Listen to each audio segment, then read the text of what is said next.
get started. Welcome again to everyone.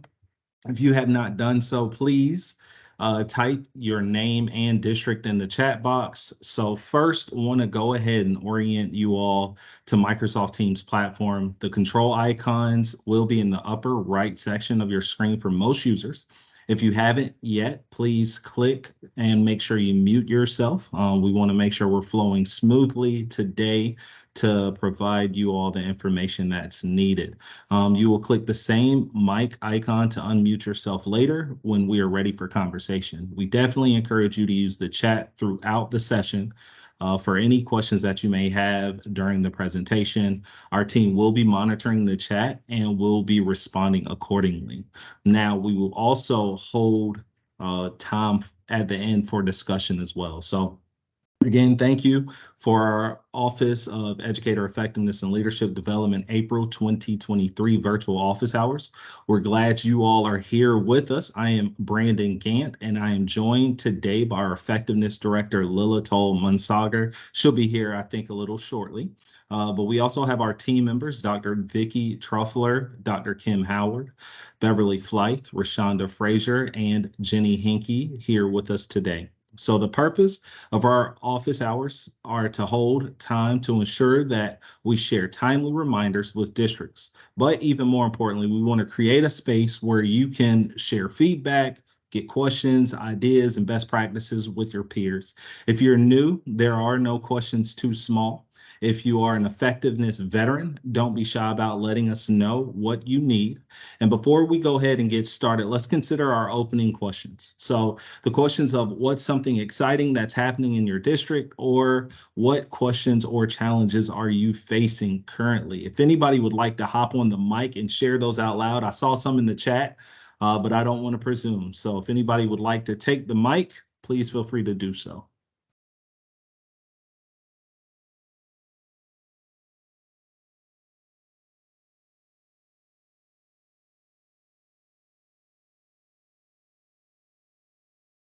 I just want to warn everyone, I am superb with this digital wait time. I'm awesome with it. So I have a number of responses I want to hear before we keep moving. So please help us out.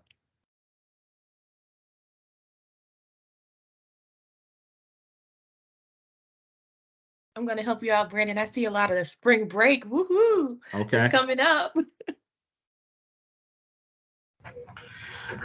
Hey, this is Trish Davis in Berkeley. Can y'all hear me? My mic's been on and off lately. Yes, ma'am.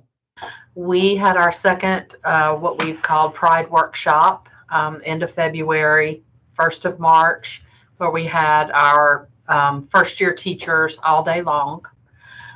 So that was the second full day that we had one full day with them in the fall and one full day in the spring. So we got to have whole group PD, some choice PD, have a nice lunch, get to interact with them. And we got really great feedback on that initiative. Oh, awesome. Hey, this is Melanie Cohen from School District 5 of Lexington and Richland counties. Hey to all my friends out there.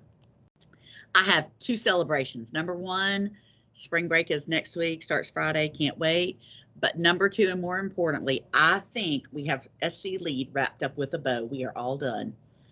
Hopefully Dr. Howard can attest to that, but I think we're all done, which makes me very happy. So. Well, I'll hop on. Besides spring break starting on Friday, this is Cheryl Warren. All our professional contract people got $1,000 for a sign-in bonus. So we are all excited about that. That's if they continue to stay with our school district and come back next year. I know that we have until May the 10th, but at least they signed for right now. This is Frances Ann Sumter. I'm the same as Dr. Cohen, as Ms. Cohen.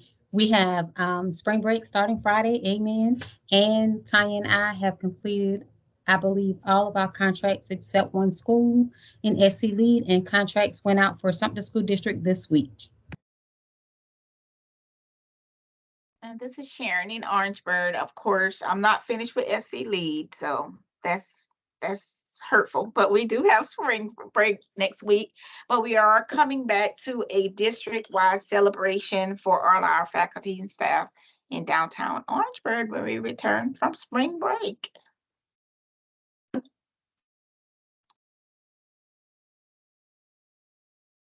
That's awesome. I knew it. Give it time. We have celebrations. Congratulations to all of you all. All right. So we will go ahead and get started. Thank y'all again for participating, for sharing those celebrations. I love to be able to hear celebrations at this time outside of spring break, knowing that's a great one. But we'll go ahead and get the slides moving. Starting with the agenda. All right, so our agenda for today, we just had our welcome, but we will move into our professional learning needs survey. And then from there, we'll talk about our ADEPT plan reminders. Then from there, our SLO updates, our ADEPT implementation and sclead.org kind of information. Then we'll look at our professional learning and support, and then we'll close out with our questions and discussions. And again, please feel free to use the chat feature for any questions that you may have. We'll be responding and monitoring to those. And then at the same time, we'll provide that time and that space at the end. And so I will get started with our professional learning needs survey. So thank you all for your participation, engagement in the professional learning needs survey. We use that survey really to prepare and plan for our professional learning opportunities for the following year. And so we sent out our survey back in March, and we had 58.5% of all school districts in the state that participated. And from our findings, we found that, you all are seeking opportunities for trainings and considerations for the time of the year. So summer is a big time that's important, as well as early in the fall, to make sure you guys are front loaded with that information.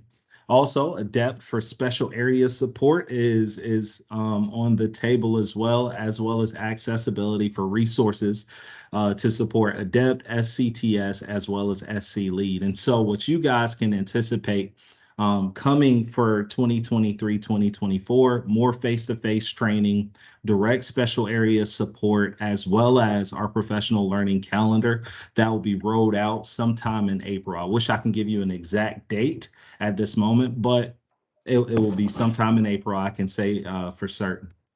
Now, one area that we're going to add that's new as far as virtual office hours, it was recommended, and it's something that we definitely see the benefit, special areas virtual office hours. So in 2023-24, we will have our regular virtual office hours, but we also want to gear some special areas virtual office hours specifically for special areas. So you can see the dates for our school counselors, our school librarians, and our speech language professionals. And through that, we're looking at the possibility of providing support, not only with looking at how to kind of manage those evaluations, but also how to manage those evaluations in SC Lead, and how to kind of navigate that system with work plans and what you guys need to have in those type of things and situations. And so definitely want to thank all of our participants for, our professional learning needs survey and giving us those responses so that we're able to tier our support to make sure it's most beneficial for you all. I'm gonna pause for a moment. Do we have any questions in the chat? I saw a hand up for a second for Daniel. Are we good? Yeah. Brandon, thank you. Brandon, this special areas office hours, I see there's dates for each of the three areas, and there are different dates on each of the three areas. Who's the target audience again? The target audience really are, it's anyone who is participating in our virtual office hours, kind of to provide you all the information that's needed. A lot of our questions are, hey, how do we close out such and such evaluation from a school counselor or things of that nature. So we want to make sure that we're providing that information to you all as leads. But anyone who, who could benefit off of knowing, a little more about special areas at each level. We'd also like to extend that invitation out to the evaluators of those particular groups and Mhm. also the practitioners. So any school counselors are welcome to come to their sessions. School librarians are welcome to come to their sessions, as well as the speech language professionals. We did it where it's at the beginning of, at the beginning of the evaluation cycle for each of the preliminary and final evaluation cycles, just so that we can give you timely information for the school year, as well as lead you through some questions in SC Lead that are specific to those 3 groups. Thank you, Vicki. So You're will there be like some sort of link available that can be, that I could forward or implement, or, a link on another page of support? Yes, and we plan to roll it out in several different ways. We plan to reach out to the regional groups throughout the state, and we really hope that you can be the catalyst for us and making sure that your schools are inviting those groups of folks to the office hours, and more information will be coming for those. Thank you all, Ken. You're All right. I saw another hand go up and go down, even though we want to provide that space to flow. If there are questions on the tip of your tongue, please feel free to unmute yourself or just add those questions to the chat. I was just going to ask about the times because I wanted to start at this is Calandra from Point. Okay. I wanted to start advertising that as much in advance as possible. So I'll start sharing that with the principals as well, and also the practitioners of that. Beverly, do you remember exactly what time? I know that we talked about doing it later than this office hours because we wanted to make sure that the teachers were available after the school day to come. I'm trying to remember the exact time. I think it might be 3:30 to 4:30. We'll let you know, but I know that it's later in the day, so that those folks can join. Yep. And we will make sure we provide that that time as well for you.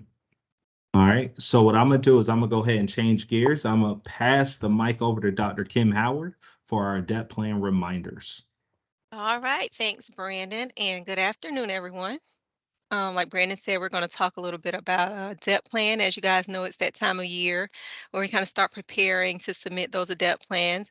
If you've been with us before, then you probably know how it works. You've probably written a plan or two. If you're new, no need to fear. We're going to share some of those key components of the plan on the day, share some of the updates, and just feel free to follow up with us. Reach out to your DEP contact if you need more support in completing that plan. So, in looking at the ADEPT plan, ADEPT plans will be due on June 1st of this year. Plans will be submitted in sclead.org. Make sure that you complete all parts of the plan. You don't want to have to go through that resubmission process with us again and again, because it does require us to remove signatures and re-sign and go back and complete things that were left off of the plan. So just make sure that you complete all parts of the plan the first time to avoid that.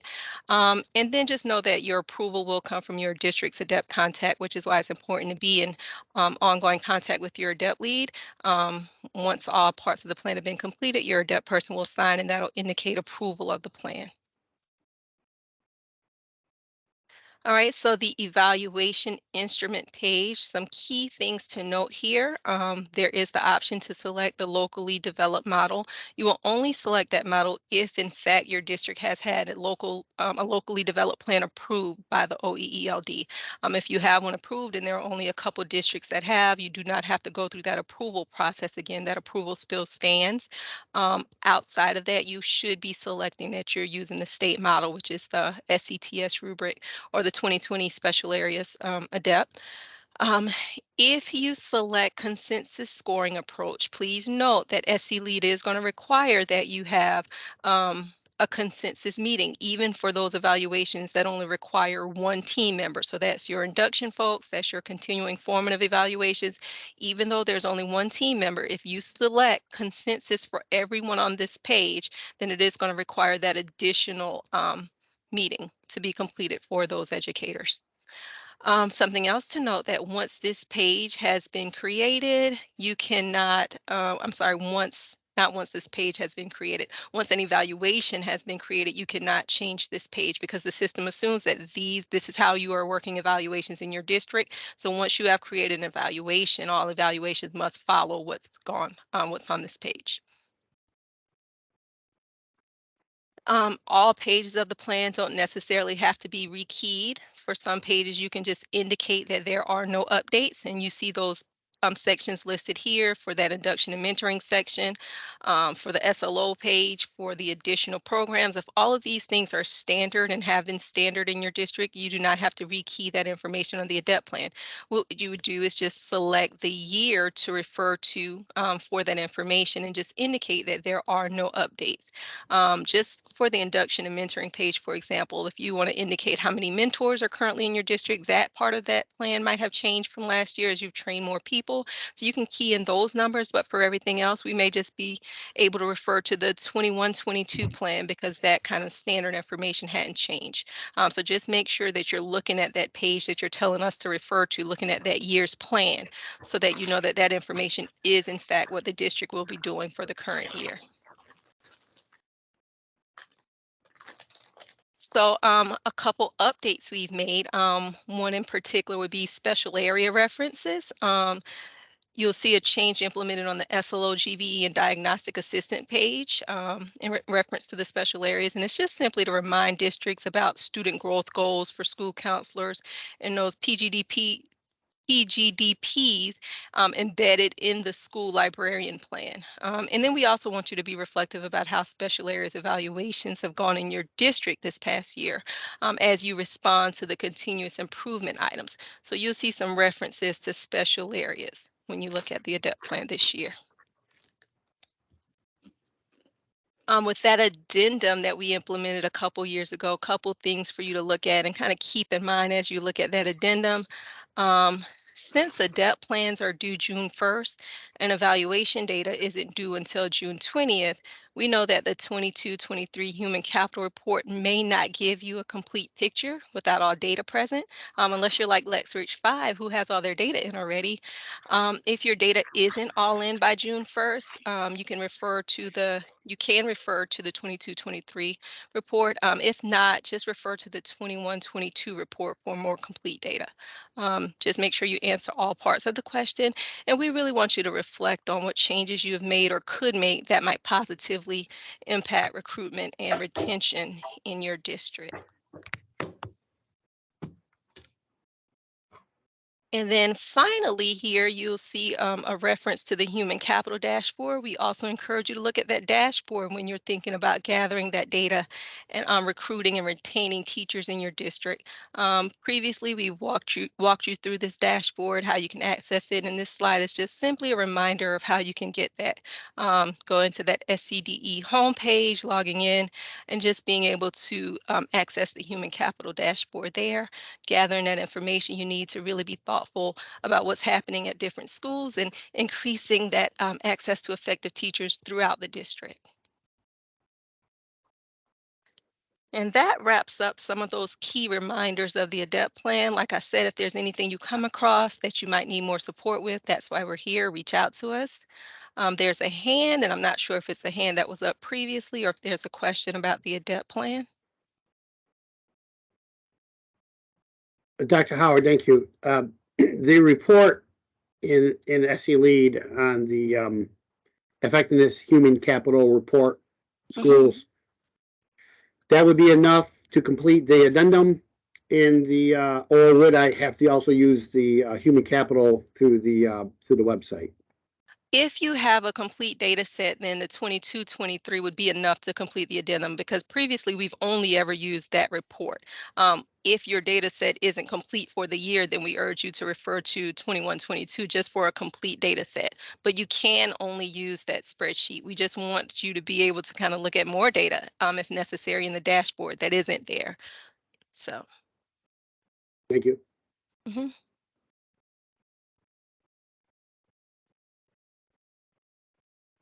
And it looks like Jenny dropped in the chat those steps to logging into the human capital dashboard. So if anybody needs that access, it is there. If you have any more questions, drop it in the chat for us. Otherwise, I will turn it over to Rashonda for a walkthrough of SLO updates. Good afternoon, everyone. I have a few updates for you. Next slide, please. Some SLO updates and reminder. Please ensure that all SLO observations and summative conferences have occurred before the set date in your ADEPT plan, which should be before April 30th. And also, if an educator does not meet the SLO business rules for attendance and is incomplete on the SLO, use the skip SLO feature and make a note in SC Lead. According to our SLO business rules, districts have the autonomy to allow the educator to have a shortened SLO interval if the educator is present for less than 85% of the interval. We do not recommend giving SLO ratings of needs improvement if an educator is on leave, any type of leave. So make sure we're not giving them needs improvement. We're just going to use the skip feature there. Also, for classroom-based teachers, the SLO score or skip SLO must be present for auto completion to fill in overall status and recommendations for the following year for continuing GBE educators. And that's all I have. I'm going to pass it to my next colleague, Jenny. Good afternoon, everyone. So I'm here to go over a few ADEPT implementation and sclead.org reminders. So moving on to the next slide. So be sure to understand that final evaluation conference meetings must occur by April 30th, 2023, especially as the end of the school year is rapidly approaching. There's some reminders about bubbles when reviewing the evaluations tab in sclead.org. So one helpful place to get that snapshot, of course, is the evaluations tab. When reviewing the evaluations tab, you may want to first click on the orange number at the top to be able to view 20, 50, or 100 evaluations on the page. And the bubbles listed next to each evaluation can help you see progress at a glance. First, note that skipping the SLO will fill the bubbles as shown in the first screenshot. The educator's student growth status bar inside the evaluation will also show 100%. So don't be alarmed if you see no in the SLO report, as long as you know the educator has skipped the SLO. For districts using the ADEPT flexibility for doing walkthroughs in preliminary cycle, note that the walkthrough will not fill the observation bubble. The educator's observation status bar inside their evaluation for the preliminary cycle will fill at 100%. Then note that with continuing formative evaluations for educators with a preliminary observation entered that rated proficient or higher for each indicator, the observation bubble gets filled. So within the educator's evaluation, the final cycle observation status bar will show 100% even without entering a spring observation. And then of course on the flip side, if the educator did not score proficient or higher, then you'll need to enter that spring observation. Lastly, if you find an educator with no bubbles filled in, make sure you dig deeper. So are they truly being evaluated? If so, they need to sign orientation and have evaluation progress entered. Could this be accidentally created evaluation record for an educator that is not in your district? If that's the case, just make sure to remove the evaluation record and locate the educator in your school staff list, edit staff details to no role and not evaluated.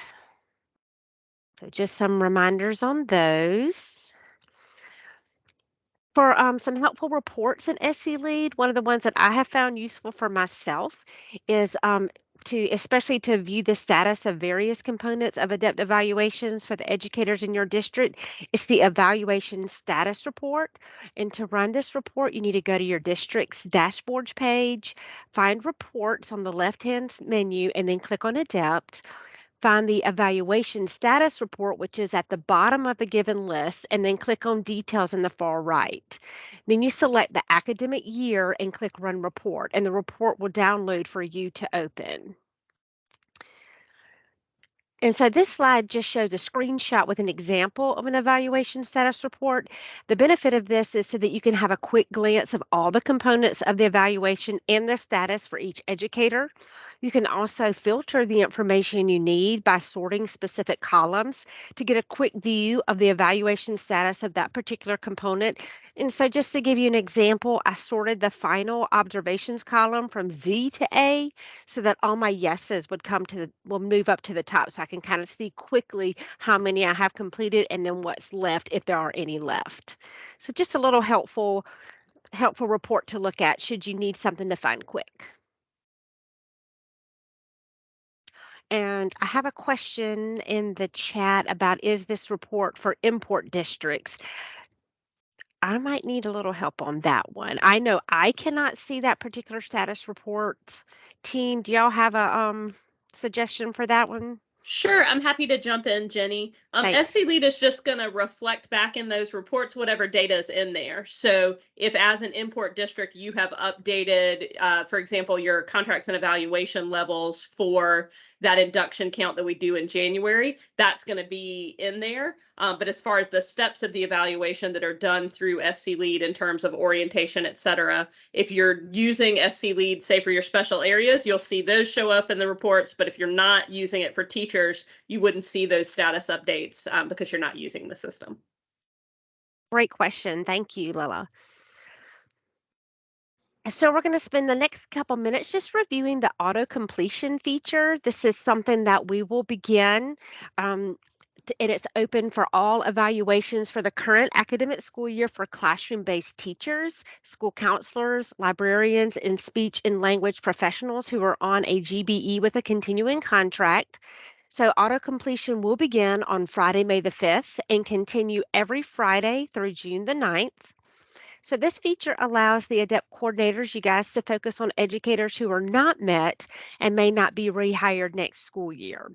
And so classroom-based teacher evaluations missing an SLO or rating score will not be updated or closed during the auto completion feature. So that's what I have for the reminders, and I will turn it back over to Dr. Gant for professional learning and support. All right, so moving into the professional learning and support.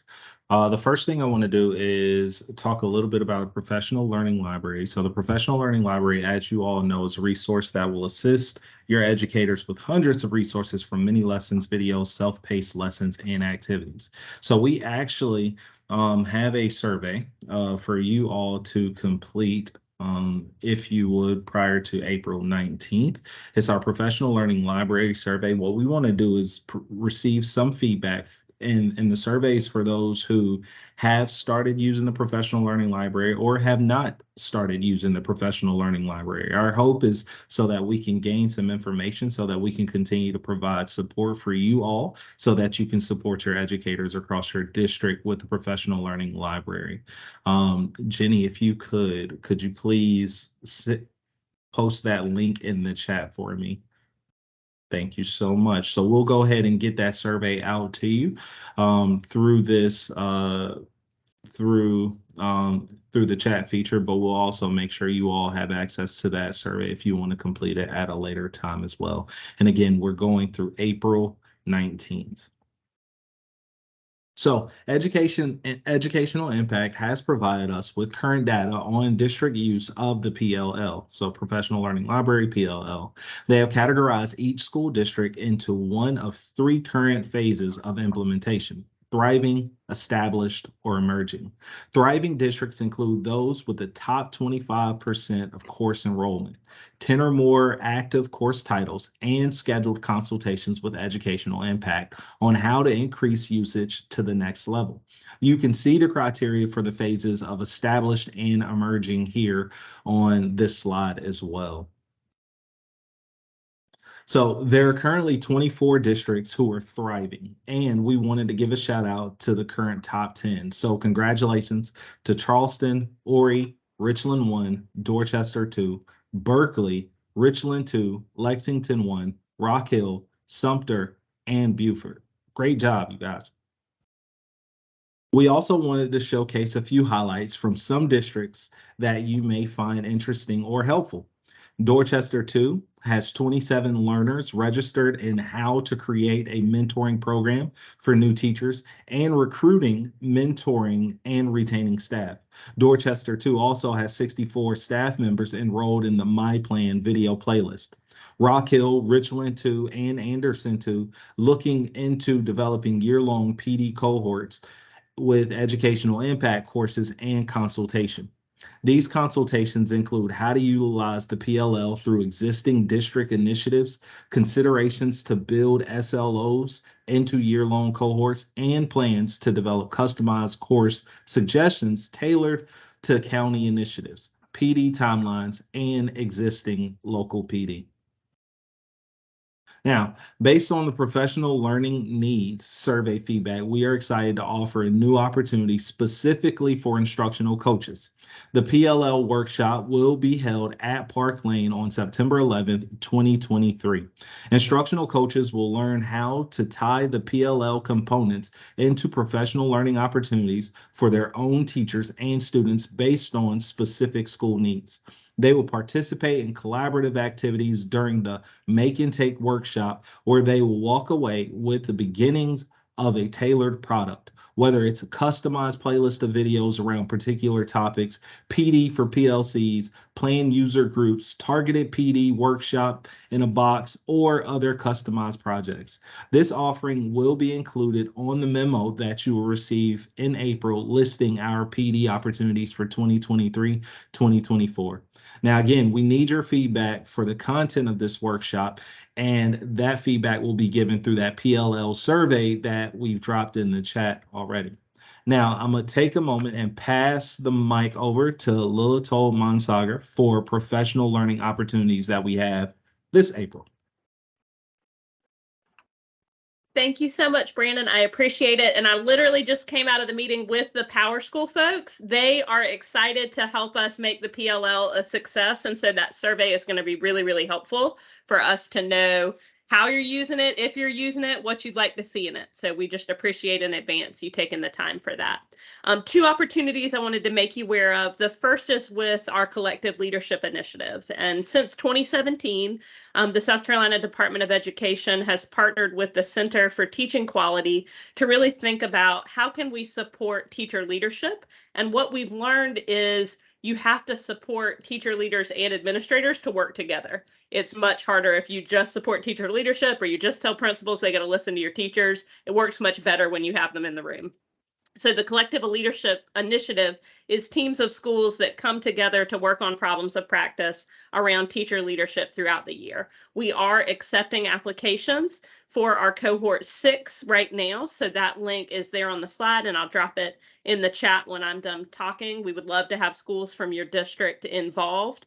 We also, if you're just interested in learning more, what have some schools that have really been working on this collective teacher and administrator leadership been working on? We are having a showcase April 25th from 9 to 4 at R2I2 in Richland 2. Lunch will be provided. It's completely free. If you have district level folks, school level folks, partners you're working with, you want to send our way, we encourage you to register. We would love to have you there. And we also just got confirmation that the Superintendent Weaver is going to come join us at lunch and speak with us. So if that's an extra draw for you, we'd love to have you come and join us for that. On the other side of the slide is our human capital dashboard. And we've mentioned to you previously in office hours and shared here and at other presentations that is now available to you. The link to the official memo is here. We are also going to have a few webinars. If you have been playing with it, looking at it, you want more understanding about where the data comes from, how you could use it, just to talk a little bit more about some of the implications for recruitment, retention, advancement of some of that data. We welcome you to a webinar. We're going to have one April 18th and April 27th. We try to do one before lunch and after lunch to kind of spread it out and do different days of the week.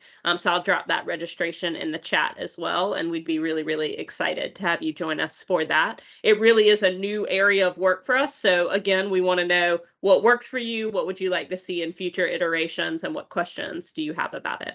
Before I toss the mic back to Brandon, as always, I want to acknowledge the OEELD team for doing a great job organizing this webinar, but also want to shout out Angela Fail is joining us from the Office of Educator Services. She does an amazing job with alternative certification, and we knew we might have some questions about PACE and other alternative certification stuff at this time of year because you're all setting contract levels. So she has been sweet enough to join us and may help us field some questions if you have some. So now I think it's time for Q&A. So I will toss it back to Brandon, who is our facilitator for that section. All righty. So I will go ahead and get quiet. I'll mute my mic for a moment and let you all please unmute yourselves to share any questions that you may have at this point. Or if you prefer to use the chat as well, we have folks who are monitoring the chat for any questions that you all may have.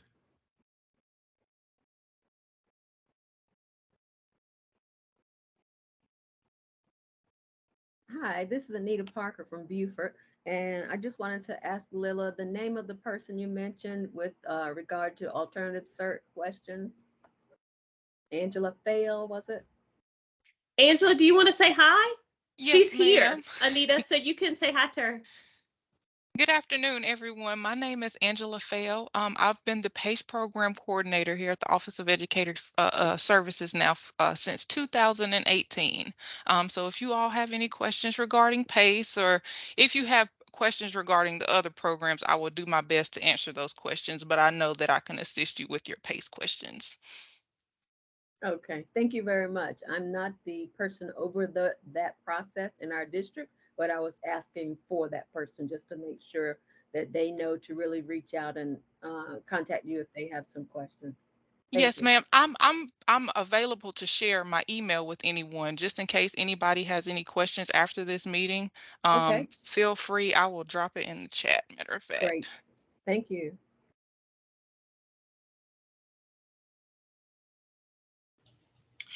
I have just a quick question about contracts, Lila. Is it a state requirement for the contract level to be placed, not the contract level, the certification level, and that may not be the right word, I'm drawing a blank at this moment, to be placed on the contract, such as induction, the adept level? Does that have to be placed on the contract, or are we safe with placing it on just the adept form that's attached?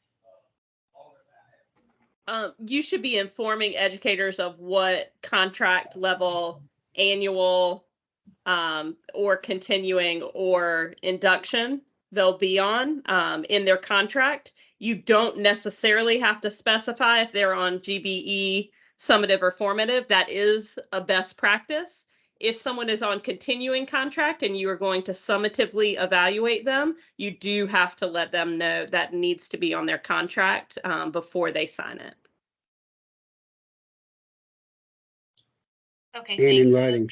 The reason I was asking is because at this point, if we're hiring someone, say from another district, and they haven't finished the adept process in their district, we were just having some conversations about what level would actually go on the contract if they were signing with us, say today.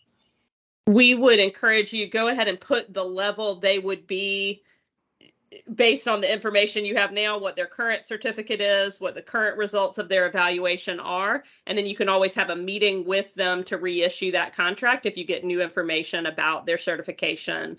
Hopefully you wouldn't get new information about their evaluation. You know what's going on with that, but sometimes things do change and you'd have to sit back down with them and your lawyers to reissue that contract.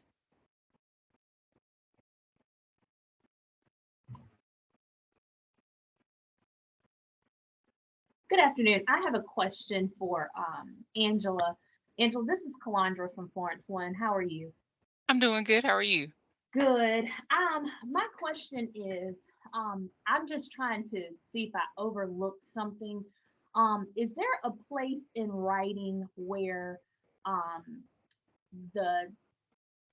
as far as the requirements for PACE for educators versus the ADEPT regulations when we're supposed to go with PACE versus the ADEPT regulations? And what I'm referring to specifically is if we have a educator that is coming in as an induction teacher from a different district, according to the regulations that I've always followed, and according to human resources that they've always followed as well, we have given an induction contract because it says at the discretion of the district. However, apparently there's times where that is trumped as far as like based upon their alternative pathway. Is there some verbiage where you can provide that to me? Or if I send you an email, if you can provide that information to me specifically highlighting that portion? You can, yes, send me that information via email. Now, I'm not familiar if there is specifically verbiage anywhere as far as what's required for PACE versus regulations. But one thing that I do like to recommend to our districts when they're doing ADEPT for our participants, our alternative certification participants, especially if they're coming in from another district and they may be going into their second year, always just be aware of what their previous district. Yes, always try to be aware of what their previous district had them placed on, if they successfully or completed it or not. If they have successfully completed that induction because they are an alternative certification participant, and they must be formally evaluated before they complete PACE. If they've completed that induction successfully with that previous district, I've always advised districts to move forward with that formal evaluation if that participant is coming into your district for their second year in the program. Okay. But yes, send me that information via email so that I can specifically help you with that Yes, ma'am. question. Thank And you so Angela, much. if I can just piggyback on that, Yes, the ADEPT regulations don't go against what there's no like the ADEPT regulations say this, but PACE says this. What right, PACE does is it gives them a limit as to how much time they can spend at exactly, these different levels. So when it says at the district's discretion, the district has to recognize that PACE educators only have 3 years. So if they've already done induction 1, it might be time to move them to annual. correct. So it's not asking you to do anything that's not aligned with PACE. Understood. Thank you so much.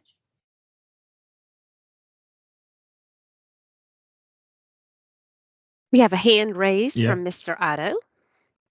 Yeah, thank you. I had a question about the May 5th autofill date.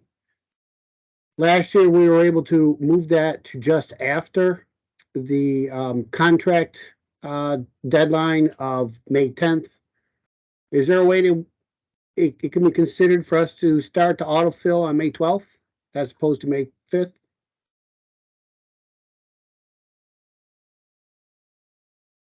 We just took the date we told you last year and said we were going to do it. You have the ability to go in and change your data if any of those autocomplete against your will.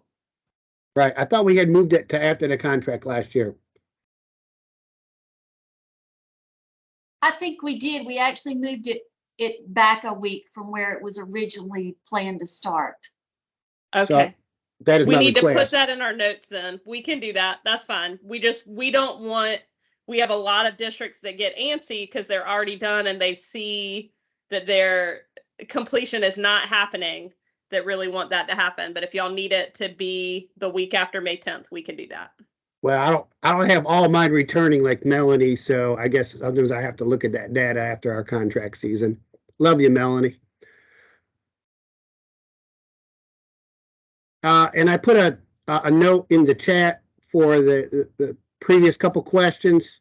Richland one, we have I could share what we do regarding how we handle that contract question and what to assign when they're coming from another district and the ADEPT data has not yet been reported. We have a few strategies that seem to have worked fairly well for us over the past few years. I'd be happy to share over the phone.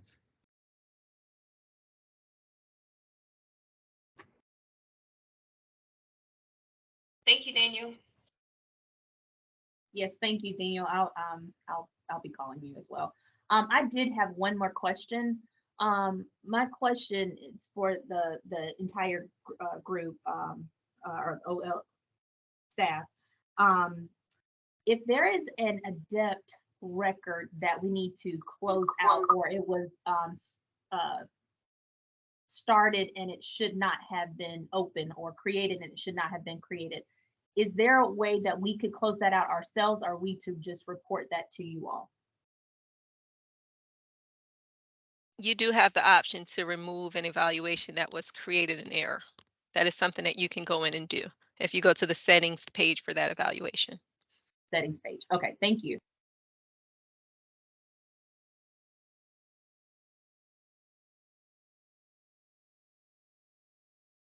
It looks like we had a question for Angela from Sharon. The question is there an updated approved courses list for PACE participants? The district has an older version but couldn't find an updated one. Yes, I was in the process of messaging her back. It won't allow me to add the course book here in the chat. So if you could email me, and I'll email you the current version that we have. In a couple of months, the current version that we do have will go through several updates before we place it in our PACE 1 shell for our new cohort. So yes, email me and I will email it back to you.